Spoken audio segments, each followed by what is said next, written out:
À l'Assemblée nationale, c'est Paulette Mengemouno qui était face aux honorables députés de la Commission des affaires économiques, de la production et du développement. Le ministre en charge des Transports défendait l'ordonnance portant réorganisation du Conseil gabonais des chargeurs. Jules Daflor Odembe, Tim Boulengue nous en disent un peu plus.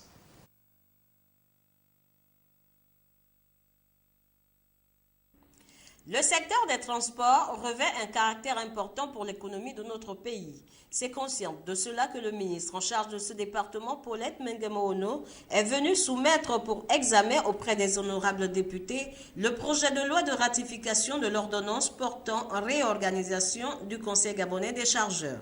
Créé en décembre 1971 et réorganisé en 1988, le Conseil gabonais des chargeurs nécessite une modernisation en vue de poursuivre véritablement ses ambitions, conformément aux exigences de l'Organisation maritime de l'Afrique de l'Ouest et du Centre.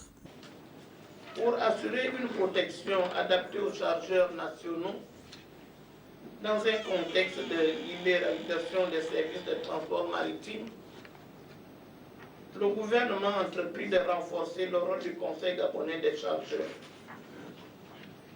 Au fin de ce renforcement, l'article 2 du chapitre 1er procède à une redéfinition des missions du CGC, en prenant en compte la dimension multimodale du transport.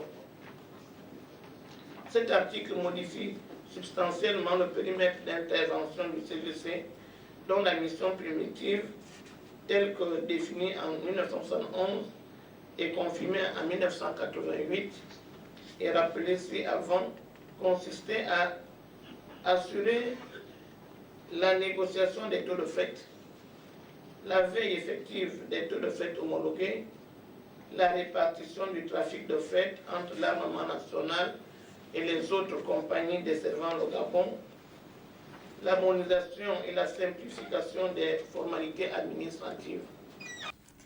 Au cours de ces travaux, le ministre Mengemouno a éclairé la lanterne des honorables députés sur plusieurs préoccupations soulevées ce jour par les élus du peuple, lesquels élus ont promis examiner au fond cette ordonnance qui va sans aucun doute contribuer à la redynamisation et surtout à la diversification des activités du CGC.